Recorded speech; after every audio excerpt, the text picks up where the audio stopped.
Welcome, friends. You are listening to the MindBody Alchemy Podcast. I'm your host, Stephanie Miramontes. This is where intuition meets education in the realms of spirituality, fitness, mindset, and more, all to create lasting change. Hi. If this is your first time joining me, welcome. And if you have been around for a while, then welcome back. I appreciate you showing up each and every week to listen to the podcast, and hopefully you're learning some things that help you change your habits to something a little more goal supportive instead of feeling so frustrated like you're constantly chasing your tail. Today I want to talk about wanting to be normal and what it means to be free of food and body obsession. I often hear clients say things like, I just need to get this weight off. I need to get this figured out so that I can eat like a normal person and just stop worrying so much about my body. I want to close this chapter. I need it to be in the past. And you might be thinking this exact same thing. And honestly, I don't blame you. Spending your entire life believing that you have to be smaller to be desirable and worthy and lovable and sexy, or just get the relief from the incessant criticisms in your head is exhausting. You spend so much time and energy wanting to change that you miss out on living the life that you have right now because it's hard to be present when you're always thinking about what should be, what could be, and feeling like life is just unfair, that you are really having to struggle every single step of the way, especially when it comes to something like food, something we have to have in order to survive, something that is literally everywhere we turn. If this rings true for you, you might want to scroll down to episode 35 on wishing time away because I bet you'll find that one helpful. But here's what people are really saying when they say that they want to eat like a quote-unquote normal person and just be done with it already. They're saying, I'm tired of trying things, failing, and feeling disappointed in myself. I'm sick of feeling defeated, insecure, and unworthy. I want the pain to go away, and I don't believe in myself enough to know that I can change long term. Nothing sticks. I'm tired of having to be in control all the time, but when I let loose, I'm always backtracking. In fact, when I let loose, I was doing more than just backtracking. My weight was propelling upward at warp speed, and it was so frustrating and painful. I wanted to be done with it already. When you're talking about eating like a normal person, it's because you want relief from the worry that you're never going to get there, or that it will always be hard and miserable. The bottom line is you're sick of thinking negatively about what you have to do, and you're sick of being so unkind to yourself. Your inner environment is pretty toxic. Nobody wants to hang out there, especially not you. On the deepest level, though, you just want to feel safe and secure and good enough, just like every other human. But I want to offer a shift in perspective here. The way that you're thinking about your goals and the effort it takes to reach them is the very definition of a scarcity mindset, and you're never going to succeed that way. When you want to, quote unquote, eat normally, be very clear about what that means. Who is eating normally? What do you consider to be normal? Because from where I stand, normal is what is most common. And most common is not getting the results that I want in my life. Every outcome that you have, for better or worse, and me too, and everyone else, is a product of our habits. Average behavior, quote unquote, normal behavior, equals average results. And when I look around, there are very few people getting the results that I want in my life. I don't want that average. Our results come from a collective of unhealthy and unhelpful habits. The normal habits of those around us are very often either yo-yo dieting, been there, done that, or having terrible eating habits, eating mindlessly, overeating, and eating because of social and environmental triggers and cues that have nothing to do with their own physical need for energy, nutrients, and pleasure, which are my top 3 when it comes to eating habits. Normal habits are often a result of lacking boundaries, overcommitting and having little to no time to care for themselves, sitting too much, and then chasing cheap sources of dopamine like binge watching television, snacking all the time, and scrolling all day instead of making time for exercise and hobbies and the things that they truly love. I know. A lot of the reason that people have these quote unquote normal habits is because of the way our culture and society is structured. Overworking is a badge of honor. Many companies are understaffed because they can be. And by the time you get home, you probably have other responsibilities too. You're tired. But even with all of that, it's worth examining the ways that we can change. Normal behaviors equal normal outcomes. So I would be very careful about what you're measuring yourself against when you believe that you're not normal and those around you are. I don't want to be normal, but I don't want to be obsessed either. So what is the answer? What I would offer you is the answer is in defining your normal and understanding that what you want is a feeling of normalcy and not necessarily the behaviors of a normal person. And when we want to feel something, we have to think something. If you are new to the podcast and that feels really confusing to you, then hang out for a little while, scroll back to some old episodes. There's one that is called a masterclass on thinking on purpose or a masterclass of thought work or something like that. I can't remember the name of that episode right now off the top of my head, but it's one of the earlier episodes and it will describe all of this. If you have been around for a while, then you know exactly what I mean. If you want to feel quote unquote normal, you have to think thoughts that support a feeling of normalcy around whatever it is that you want to be doing in your life. And if you think about the things that you quote unquote have to do in order to get the results you want, maybe it's eating more vegetables, maybe it's exercising, maybe it's not snacking or drinking more water, getting more sleep, you know the drill.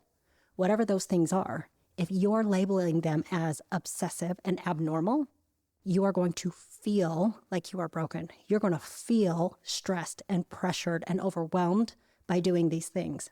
When I look back over my history of dieting, I have 3 versions of myself. Version 1, the desperate yo-yo dieter that kept trying all the fad diets.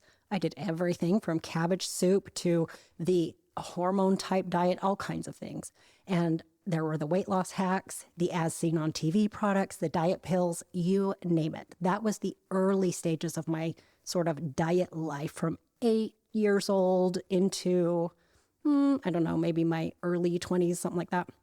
Then there was version 2, which was the fitness obsessed and diet obsessed version, where my self-worth relied heavily on my dietary adherence and getting as lean as possible. Either I was perfect or I was failing hard. And then there is version 3. This is the version I am today, and it continues to grow and evolve. But I know that where I am now is my foundation.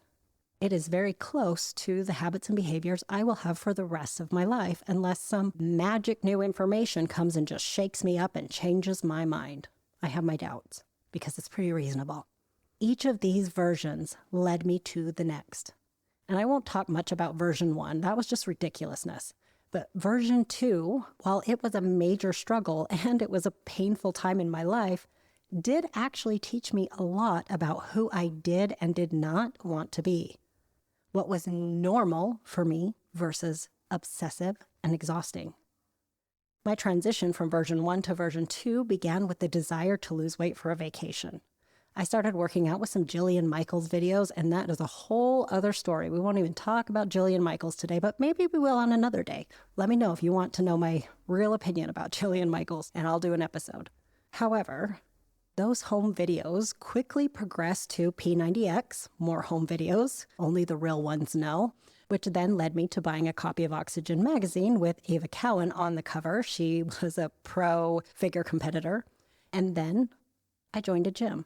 At that point, I began really lifting weights, which then immersed me into the bodybuilding community where I went down a food and body obsessed rabbit hole that was different than just wanting to be a size 0. I spent years like that. However, it wasn't this linear progression from overweight Steph who was struggling to lean and fit and awesome and so happy. Instead, I yo-yoed just like I always had, on track, off track, obsessed, miserable. And then I had my breaking point. And I've talked about my breaking point on this podcast before and in various other places. Maybe one of these days I'll revisit the episode about how I transitioned. But what it led me to discover was what I valued and what I really wanted for my life. And that took time. But now, the current habits that I have, I really enjoy because they're based on my values, not based on me chasing some form of self-worth, some external validation. So what I've kept from that sort of version 2 of myself is that I continue to weight train and I value it. Do I always want to do it? No, but I do generally love it and I don't ever see myself giving it up. Now before, I just really wanted some pumpkin delts to walk around with and maybe a bicep vein and to be super lean and all the things. But now I weight train because I imagine myself as an older woman who can get up off the floor, who can go to the park, who can chase my hypothetical future possible grandkids around the playground, who can do things by herself and not just barely be able to do them, but do them because I am strong and fit and healthy enough to do so. I see myself having a full life forever. I watch people around me start to age and start to break down, and they say things like they wish they would have gotten into exercise when they were younger. They wish they would have made the time. They wish they would like it, but now they feel like it's too late to start. Now they feel like it's such a struggle to get there, and they're just too tired, too sore, in too much pain, too broken down to make it a priority. I do not want that for my life. I eat fruits and vegetables and protein because I care about those things, because I care about my nutrition, because I care about recovery, my fiber, and all of that. But I don't track those things. I don't need to track them. All I need to know is, am I feeling okay? Do I feel like I'm taking good care of myself? That does not mean what it used to mean. What it used to mean is you can't ever eat pizza. You can't ever have a donut. You can't ever have any candy. And if you did, you needed to make sure it perfectly fit within a certain set of calories or macros or a meal plan or something like that. And I don't think that way anymore. I put pleasure on my plate on purpose because prioritizing my health and my nutrition does not have to cost me my pleasure. It is not one or the other. I'm really glad that I learned the value of eating protein for muscle recovery and muscle building. I'm really glad that I learned about weight training and the value that it has for bones and muscles and strength and longevity and all the things. I'm glad that I value being healthy and being in shape. And I'm really glad that I don't have to obsess about it anymore. I'm really glad that I can find the nuance, that I can skip a workout because something else comes up that is more important and not have that be the beginning of the end for me and not have to fear weight gain or that I'm going to struggle to get back on track. It's never like that for me anymore because of what I have learned to value, because of the way that I think about my habits. I never think about them like they make me abnormal or weird or obsessive. They're just part of who I am.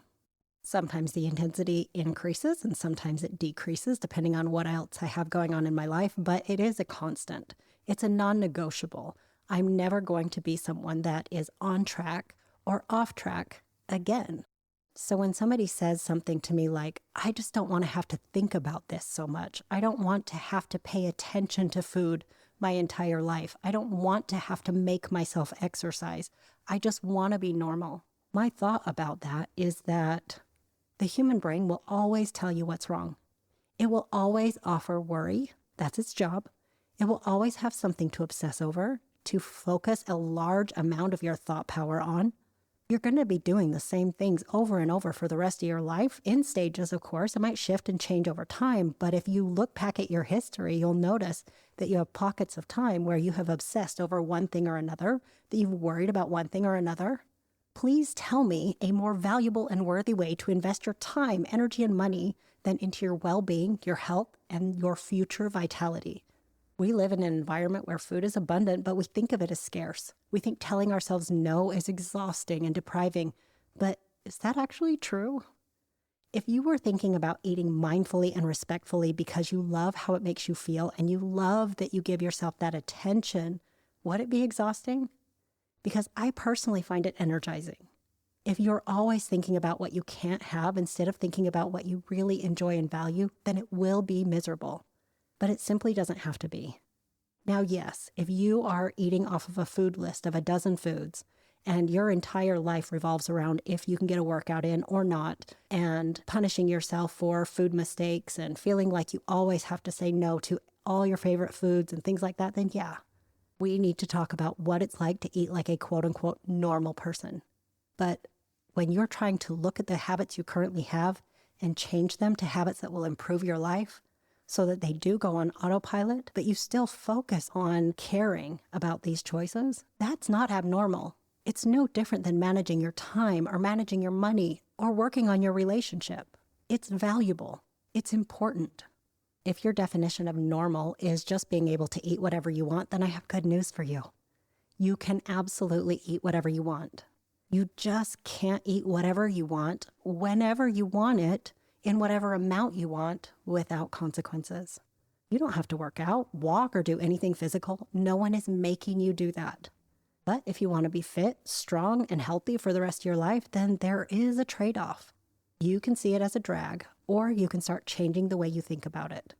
You can think about it as insurance for a better future, a privilege, and as self-care, even if you don't love doing it, because you love what you get out of it.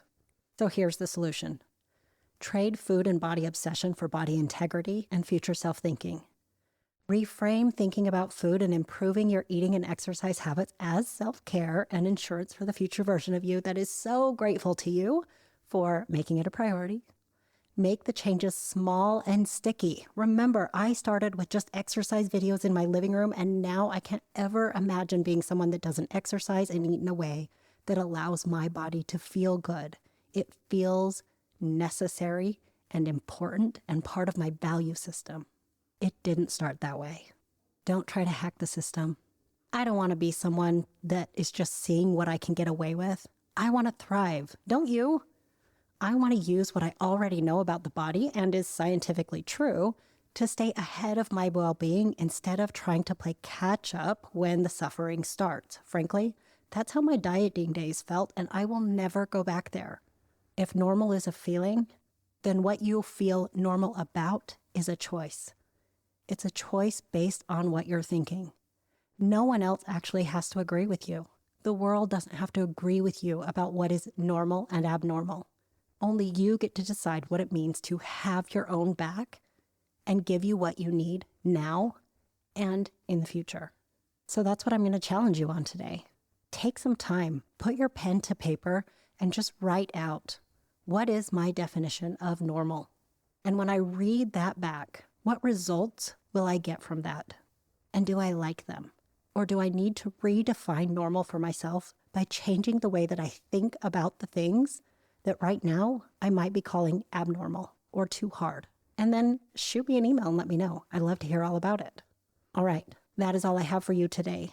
Just as a reminder, the Doors to Unstuffed, the signature group coaching program that changes your habits, psychology, and body image so you can lose weight permanently, is opening on April 22nd.